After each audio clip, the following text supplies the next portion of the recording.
All right, let's get right into it. Today, we're talking about something that, honestly, hits really close to home for all of us. Is our local democracy broken? We're going to break down how money and power can, well, totally corrupt the very systems that are supposed to be serving our communities. And, maybe most importantly, we're going to look at what we can actually do about it.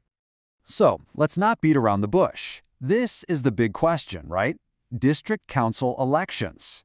Is our democracy actually for sale? I know, it's a pretty intense way to frame it.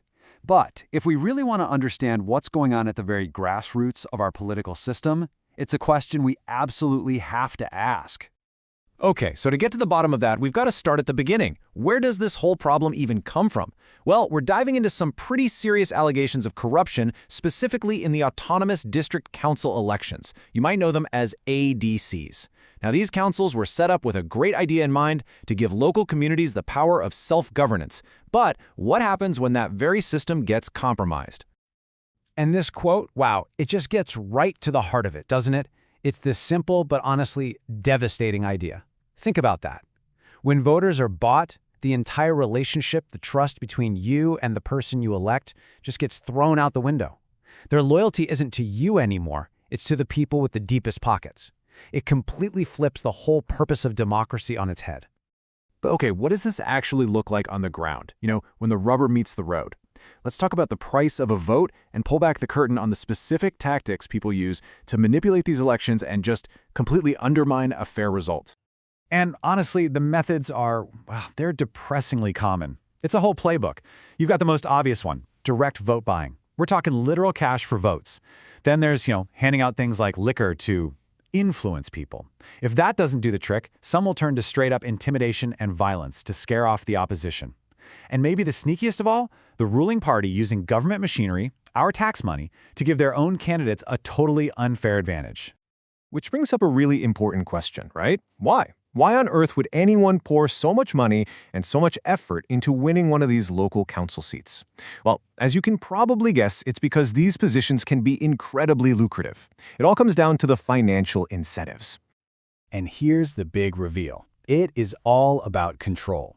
See, these ADC councils, they control huge amounts of money meant for local development. Plus, they have a say over land and natural resources. So for some, winning a seat isn't about public service at all. No, it's about getting the key to the community's own treasure chest. And the difference between what's supposed to happen and what actually happens is just staggering. I mean, look at this. On one side, you have what the money is for. Local projects, community services, taking care of the land. The good stuff. But then you see how it's actually used. Development funds just vanish, contracts go to buddies, and shady land deals make a few people rich, all at the expense of the entire community.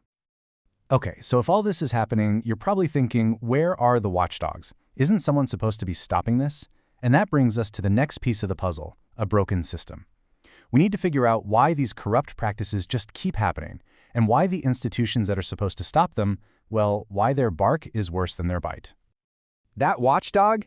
That's supposed to be the Election Commission. I mean, their whole job, their mandate is to stop money and muscle power from taking over elections. That's what they're there for. But the reality on the ground, it's a whole different story. You've got weak enforcement, they don't have enough resources, and the punishments, they're just not strong enough to scare anyone off. So you end up with a watchdog that, yeah, has a powerful bark, but ultimately no teeth. Okay, I know this all sounds pretty bleak. A broken system, a watchdog with no teeth. But it is not the end of the story, not even close. Because the most powerful force for change isn't some big institution. It's us. It's the citizens. So let's pivot and talk about the path forward, about how we can take charge. The great thing is there are real, concrete actions we can all take. This isn't just some wish list. Think of it as a toolkit for citizen action. Step 1, get together and form independent election monitoring committees. Be the eyes and ears on the ground. Step 2, document everything. Pull out your phone. Video evidence is incredibly powerful. Step 3, don't just report it to the commission, report it to the media too. Public pressure works. And finally, step 4, support the good guys. Vote for candidates who are committed to total transparency. Now, doing all that can make a huge difference come election day. That's the immediate fight. But if we want real, lasting change, we've got to think bigger. We need to go beyond just our own actions and start demanding major, systemic reforms from our leaders. So what should be on our list of demands? Well, here are the big ones. First, let's get the big money out of local politics. That means pushing for things like state funding for elections and much stricter limits on how much candidates can spend. Second, we need to make the consequences real. We're talking harsher penalties for corruption and yet lifetime bans for anyone found guilty. And third, total transparency. Every single cent of council money should be public information for everyone to see. No more secrets. So, we're going to leave you with this one final thought, because it really gets to the very soul of this whole issue. If a single vote can be bought and sold, what is the value of an entire community's voice? Really think about that, because the fight for our local democracy, it starts right there. It starts with the simple, powerful belief that our voice should never, ever be for sale.